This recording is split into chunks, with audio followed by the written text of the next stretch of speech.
Binge the full week of The Ray Taylor Show ad-free over at inspireddisorder.com/plus. This is The Ray Taylor Show. Monica, Oh My Darling is the movie I'm talking about in this episode. It's a new film, came out this year, just hit Netflix, an Indian film that is starring the same guy who was in a movie I reviewed during October, a comedy horror film called Stree. This movie is starring the lead actor of that, whose name is Rajkummar Rao. I will take a shot at pronouncing. That was a movie that I really enjoyed, and I gotta say, I really enjoyed this movie too.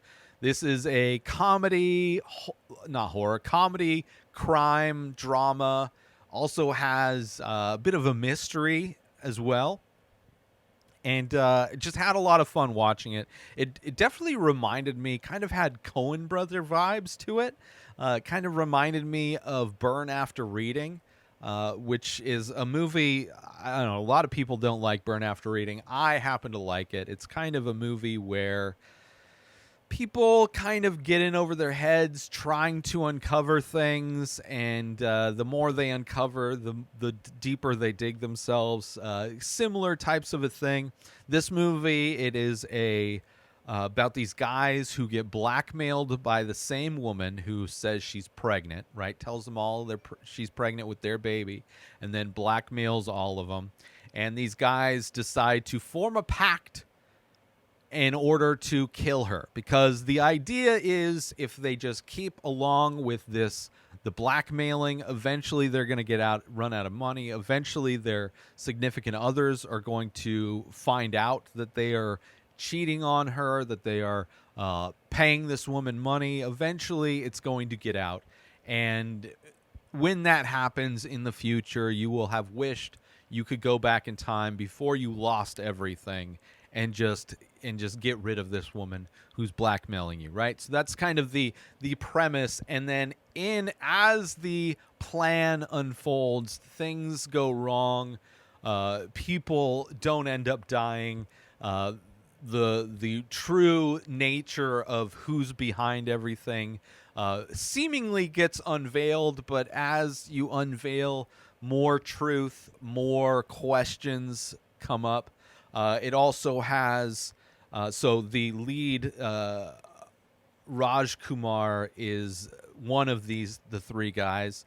Another aspect is this detective who's investigating the crimes, who is this fun female detective who just has all the confidence in the world and has effortlessly feels like she's going to uncover the truth, and very confident. And then all of these people work for this robotics company that's kind of family owned. So a lot of the members of the family are involved in the company, and some of those people are involved in this entire plot. So it's a fun movie. It's a fun movie that keeps you guessing, keeps you wondering what's going to happen next. I had a lot of fun watching it. It was a lot of fun, a fun mystery.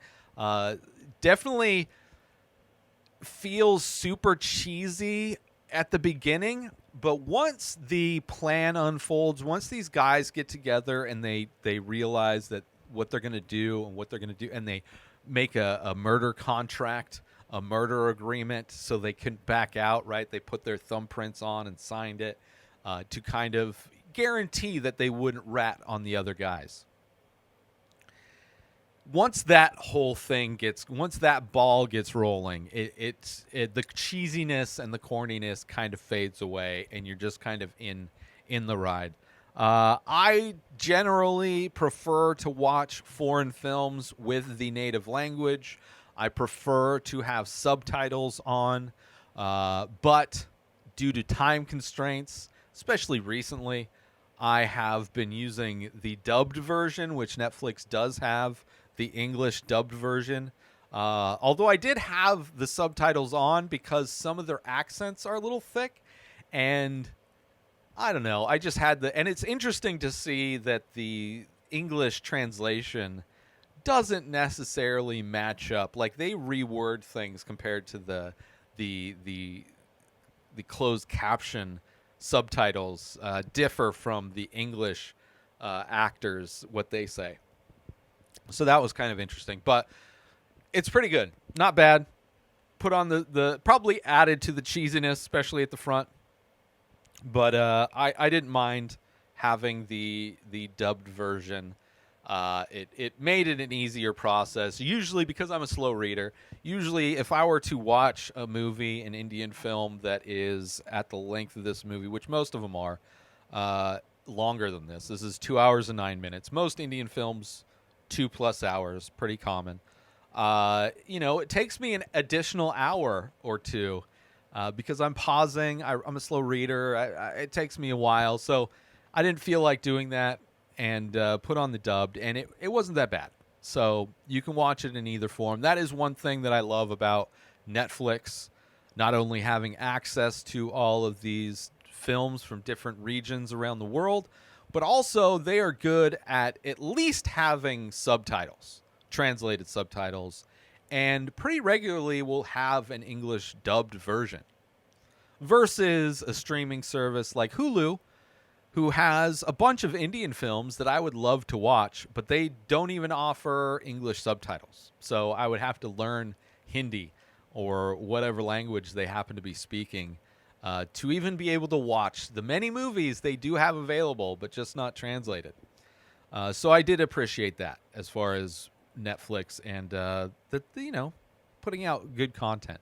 Let's take a little break from the show to promote. I figured out a way on my website to offer prints for every single painting. So if you go to a painting, you can buy the original painting or you can buy a print for everything. Artwork that you don't want to spend $100 plus on, 9x12-inch ink painting on paper, $100 for the original one-of-a-kind piece of artwork. Paintings range in price depending on their size. The 8x10 print, $20. Available in the store at inspireddisorder.com. And now let's get back to the show.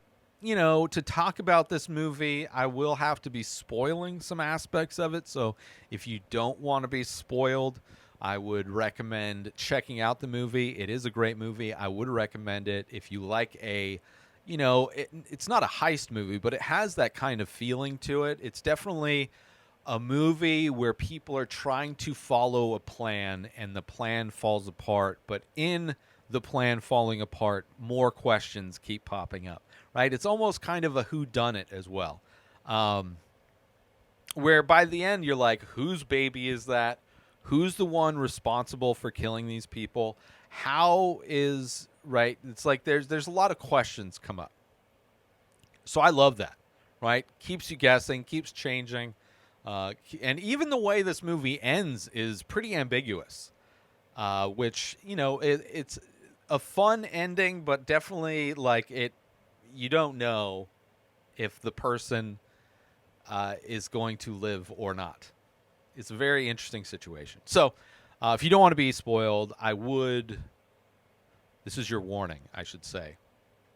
So like I did say, that 3 guys get together to murder this woman, Monica, who is telling them all she's pregnant, and they all get texts at the same time with her recommendations for stuff, and they have to pay her money to keep her quiet.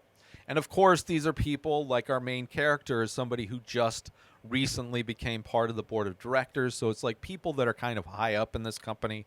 She herself is in the company high up. She's the assistant of one of the people high up, and it's so it's got that extra connection of not only are these people being blackmailed, but they're all also tied to each other through this company where all these bad things are happening, this unicorn robotics company.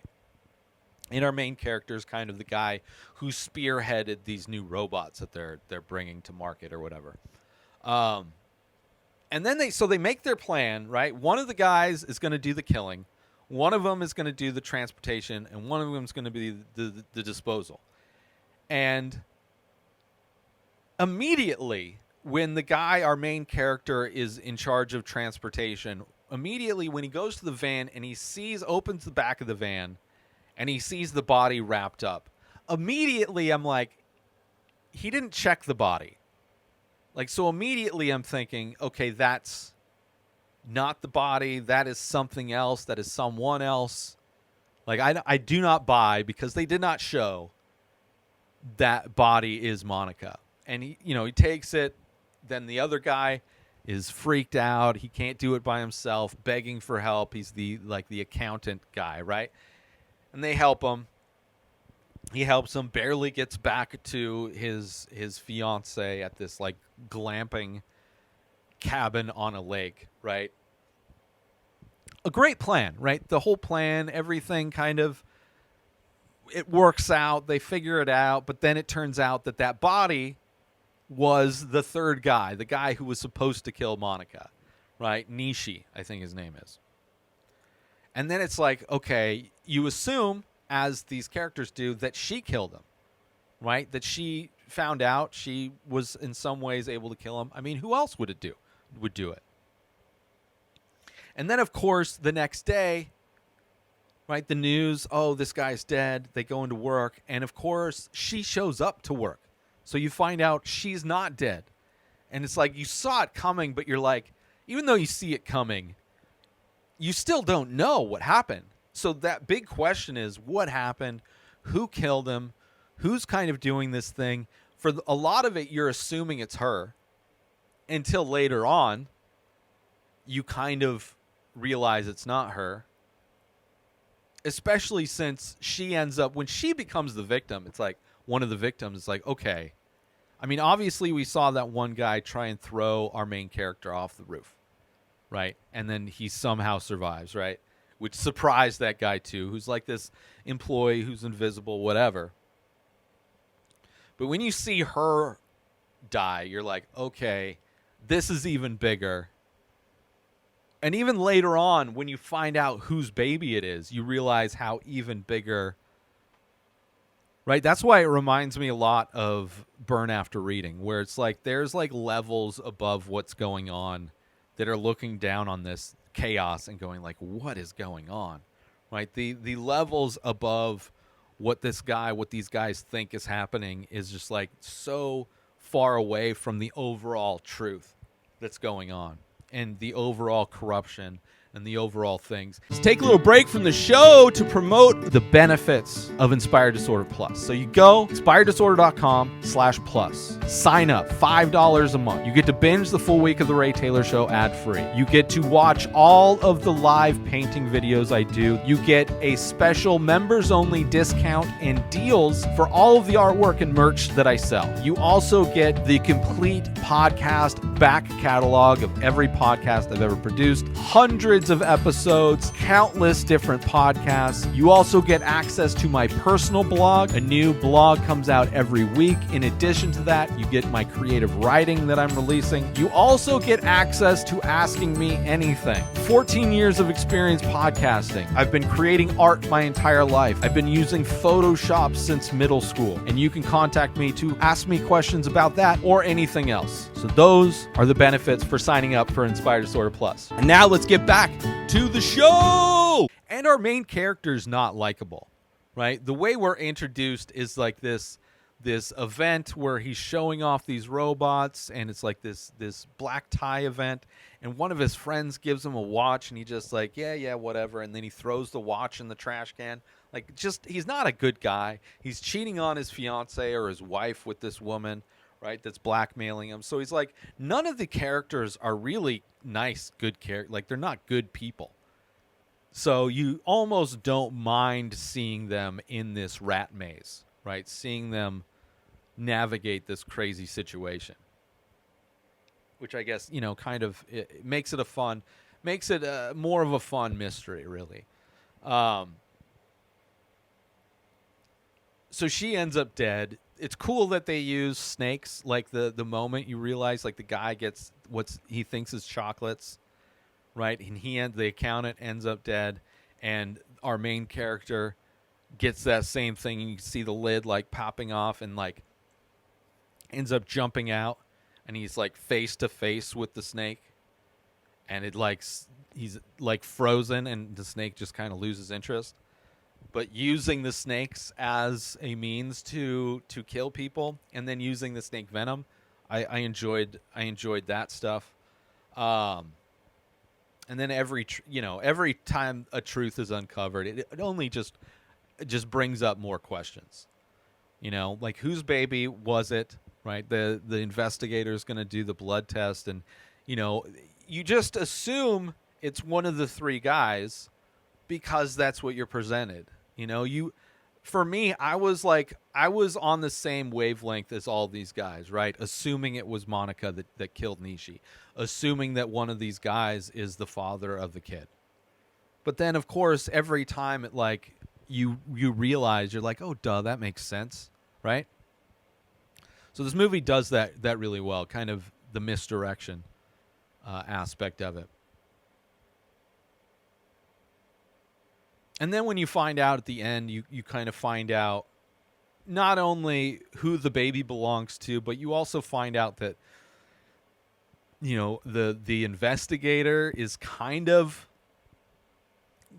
involved, right? Because at that level, at that kind of money, there's always going to be corruption. There's a reason why wealthy people always get away with crimes. Because there's always a level of corruption. Like, everybody has a price. Even a character like the investigator, who you have a lot of respect for. And then the way it ends, right? Because even after everything's okay. He's survived. But there's still that contract out that is still evidence of what he did, of what he was a part of. Right, so him trying to find this contract, and as soon as he does, and he lights it on fire, those snakes that show up, where he's like surrounded by these snakes, and he's frozen again because he has the phobia of snakes. You just don't know if he survived, right? It doesn't really matter because he's not a good person, right? If he died in that instance, you're like, well, I guess he didn't get away scot-free. Right? He didn't, the fact that he participated in all these things, he's not the greatest guy. If the snakes took him out, it's like, okay.